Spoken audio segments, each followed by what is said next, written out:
HCB Corner vous est présenté par G2 Vaud, Autofaircare, Irsland des Cliniques des Tilleuls, BBC Imo et STL Suisse.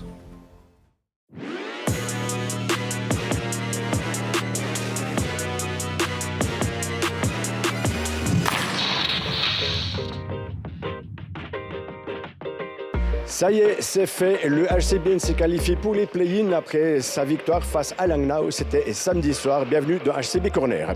Et avant de recevoir notre invitée Stéphanie Meria, co-présidente de HCBN, elle a un petit retour sur cette victoire, fleuve face à Langnau. Même si les Emmentalois sont restés en tête de la partie pendant presque la moitié du match grâce au but de Dario Rohrbach, marqué en phase de supériorité numérique, ce sont les Zélandais qui ont donné le tempo de la rencontre. Cette ténacité a été récompensée durant le second tiers-temps par le but égalisateur de Jere Salinen. Puis les Biennois marquent à leur tour alors qu'ils sont en supériorité numérique et prennent l'avantage. Dans la dernière période, c'est le capitaine Gaëtan Haas qui marque 2 fois de suite. La première fois, juste en déviant le tir de Marc Sévère avant d'inscrire le 4-1. Finalement, le but inscrit dans la cage vide par Luca Christen met la dernière touche à cette victoire parfaite. Donc, même si les Tigres parvenaient encore à obtenir le même nombre de points aujourd'hui, cela ne changerait plus rien. Le HCBN est bel et bien qualifié pour la première ronde des play-ins. Voilà Stéphanie Meria, on l'a vu, un petit résumé de ce match 5-1, un véritable ouf de soulagement pour vous? Alors clairement, un ouf de soulagement. Si on regarde il y a quelques semaines où on se trouvait, avec toutes les incertitudes qu'on avait, je crois qu'on a réussi ce pari de changement d'entraîneur. Alors, Stéphanie Meria, coprésidente du HCBN, membre bien sûr du conseil d'administration. Est-ce qu'on peut dire que ce n'était pas tout à fait le but de cette saison, hein? Et les play-ins, c'était plutôt tout de suite dans les play-offs?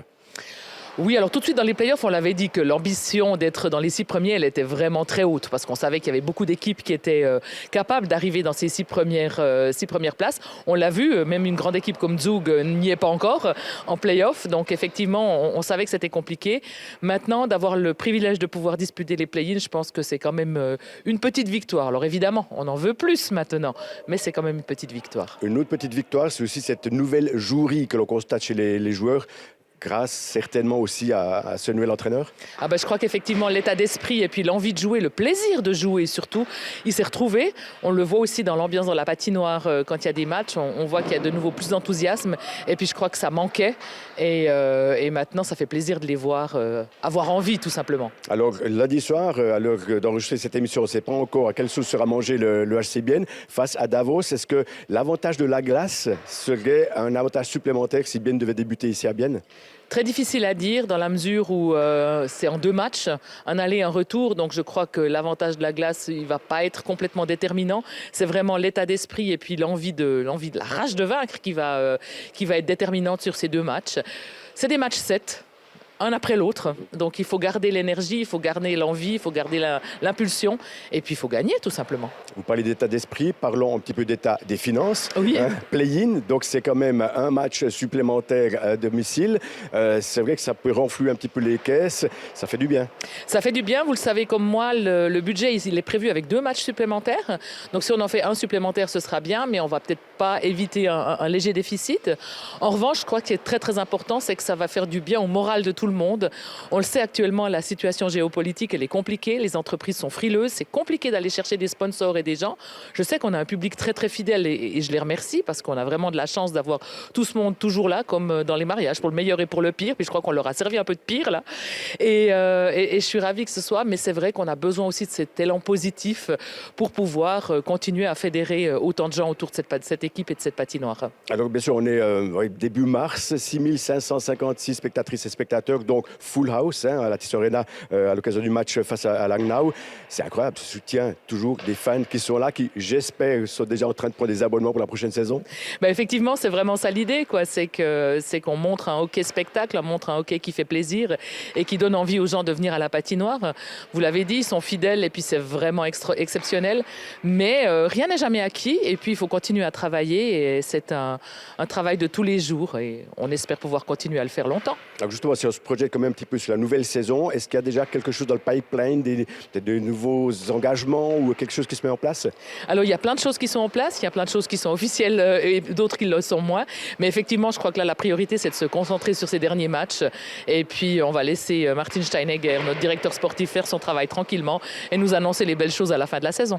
Vous n'irez pas à Davos, c'est d'après ce que vous m'aviez dit ce lundi soir, mais quand même... J'y serais bien allé si ça avait été décisif. Là, fort heureusement, c'est pas décisif. On ne joue pas notre play-in sur ce dernier match. C'est un soulagement.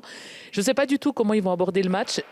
Imaginons l'envie de Christian Dubé de rester quand même dans le swag et puis d'avoir toujours cette énergie. Donc je pense qu'ils vont le jouer à fond ce match.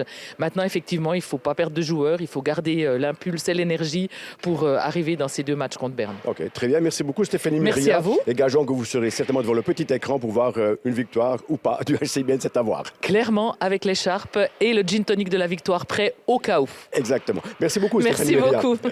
Voilà, bien écoutez, on arrive au terme de ce HCB Corner. Je me réjouis de vous revoir la semaine prochaine. Encore une question, Stéphanie Méria. Si on continue, est-ce que l'adversaire idéal, ce serait Zug ou Rapperswil?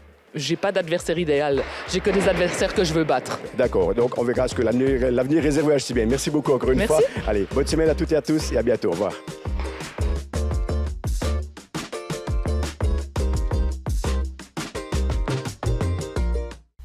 HCB Corner vous a été présenté par G2 Vaud, Autofaircare, Irsland des Cliniques des Tilleuls, BBC Immo et STL Suisse.